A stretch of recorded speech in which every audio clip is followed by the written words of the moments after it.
সূর্যবংশী ভাই আজকে কি খেলাটা খেললো, সেটা গত ম্যাচে 100 করতে পারে না দেখে কান্না করছে। আজকে সে তার স্বপ্ন পূরণ করছে, তার অভিষেকের দ্বিতীয় ম্যাচে সে 100 করে দেখাইছে। আমার তার খেলা দেখে আমার বাংলাদেশ ক্রিকেট নিয়ে ভাই খালি আফসোসই হয়।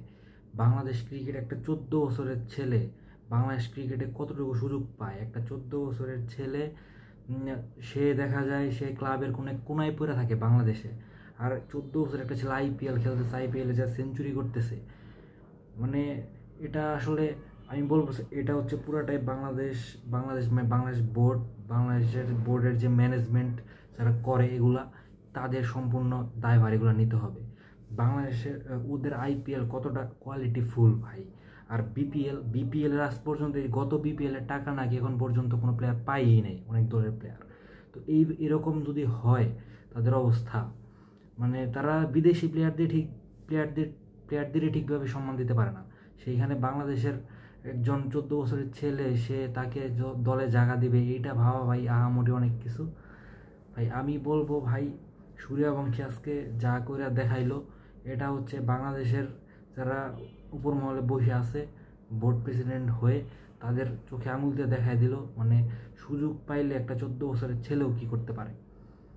আর বাংলাদেশ ভাই আজকে বাংলাদেশের খেলা শেষের দিকে একটু দেখছিলাম, তো তাইজুল মোটামুটি ভালোই বল করছে, মোটামুটি তাইজুল সবসময় ভালোই বল করে, তো আজকে সে 6 উইকেট পাইছে।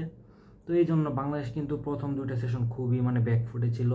এরপরে তাইজুল আইসা যে ব্রেক থ্রুগুলো দিল, তারপরেও ভাই আমি হতাশ, রান অনেক হয়ে গেছে। বাংলাদেশের ব্যাটার আমরা জানি না কি করে, তারা তো ভাই পারলে আমার মনে হয় তারা যদি পারতো তারা 50 রান অল আউট হয়ে যেত, তাদের অবস্থা হচ্ছে এরকম।